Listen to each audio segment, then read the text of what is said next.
ہمارے علاقے میں ایک رکشے والے تھے، انہوں نے آ کر کے سوال کیا کہ حضرت حالات بڑے خراب ہیں، کیا ٹوپی پہننا داڑھی رکھنا ضروری ہے؟ مصلحتوں کے اعتبار سے ہم بھی کامن آدمی بن کر کے رہیں۔ میں ان سیکولر لوگوں کو کہتا ہوں جو زیادہ سیکولر بننے کی کوشش کرتے ہیں، ان کا حال کیا ہوتا ہے؟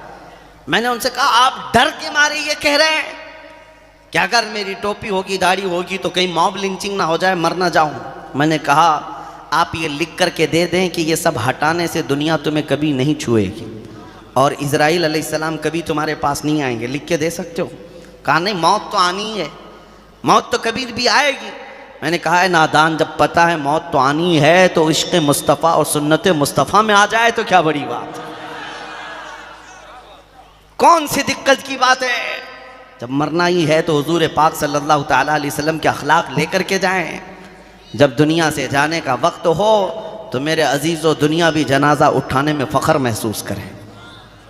آج جن حالات سے ہم خوف زدہ ہیں، ڈرے ہوئے ہیں، ان لوگوں کو چاہیے وہ کربلا کی داستانیں ضرور سنیں، لیکن صرف رونے کے لیے نہیں، عزم و استقلال کو پیدا کرنا ہے، استقامت کو پیدا کرنا ہے۔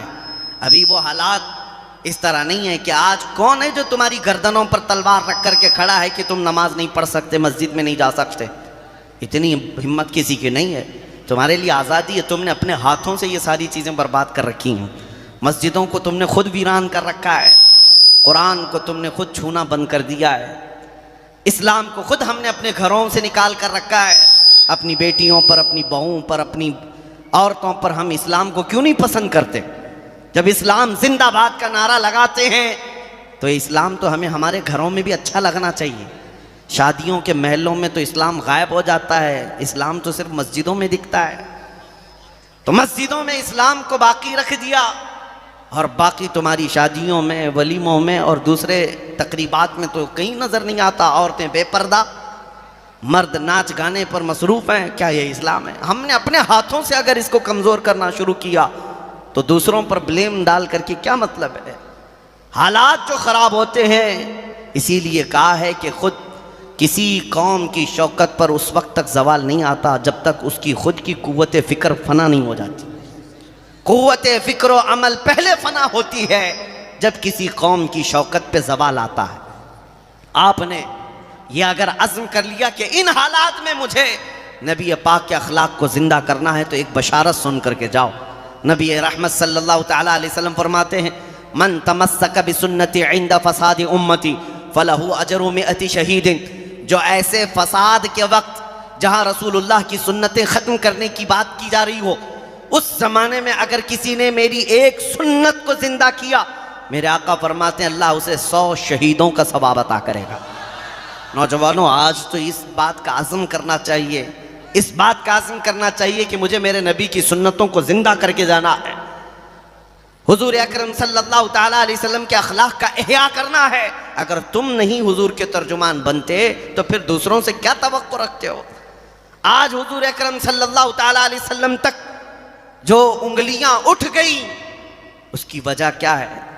ہم نے خود دامن مصطفیٰ سے اتنی دوری اختیار کر لی ہے، اتنی دوری اختیار کر لی ہے کہ پہلے کے لوگ صرف حضور اکرم صلی اللہ علیہ وسلم کے اخلاق دیکھنا چاہتے تو وہ مسلمانوں میں دیکھ لیتے، حضور کی سنتیں دیکھنا چاہتے تو تم میں دیکھ لیتے۔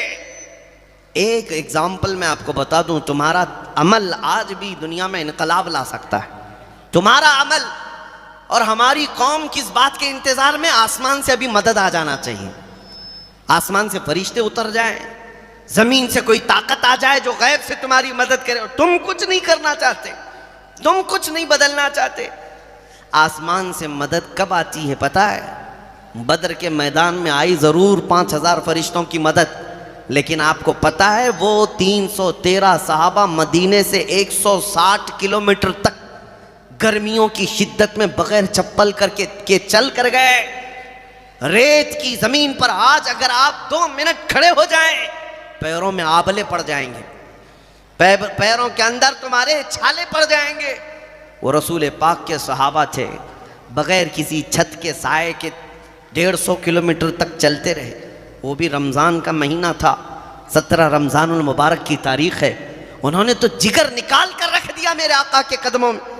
انصار صحابہ حضور کے، مدینے کے حضور نے جب تقریر کی کہ یہاں سے جو جانا چاہے وہ جا سکتا ہے، تمہارا کیا مشورہ ہے؟